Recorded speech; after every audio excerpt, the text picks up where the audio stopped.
Elevate your aspirations, guaranteed placements and higher salary packages. Admissions open at St. Mother Teresa Engineering College, the best institution in Thuthukudi district.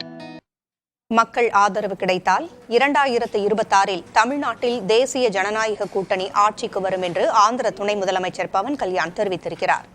புதிய தலைமுறைக்கு அவர் அளித்த பிரத்யேக பேட்டியை பார்க்கலாம். ஆந்திர மாநில துணை முதல்வர் பவன் கல்யாண் அவர்கள் நம்மிடையே இணைந்திருக்கார். சார் வணக்கம். தமிழ்நாடு விசிட்டை எப்படி பாக்குறீங்க? இந்த முறை தமிழ்நாடு மக்கள் அவ்வளவு அன்பு வச்சிருக்காங்க உங்க மேல. அந்த அன்புக்கு it's a overwhelming love and I'm grateful to it. It is my commitment is for the welfare of the people, well-being of the people. நாட்டுக்கு நல்லது தான் நடக்கணும், நம்ம மக்களுக்கு நல்லது நடக்கணும்.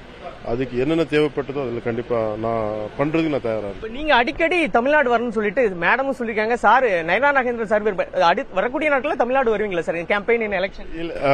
உண்மையை சொல்லணும்னா எனக்கு அந்த என்னோட மதிப்புல அது இல்லை, அந்த மதிப்புல அது இல்லை. But if madam and Nayana sir வந்து கேட்னா டெஃபினெட்லி அல்லது. One last question. 2026ல தமிழ்நாட்டுல என்டிஏ கவர்மெண்ட் ஃபார்ம் பண்ணுன்னு நினைக்கீங்களா? உங்களுடைய சப்போர்ட், உங்களுடைய கேம்பெயின் தமிழ்நாட்டுல எவ்வளவு இருக்கு? இது என்ன தேவைப்பட்டதுன்னா, இது ஒரு பவன் கல்யாண் சப்போர்ட் இல்ல, இது மக்களோட சப்போர்ட் தேவைப்பட்டது.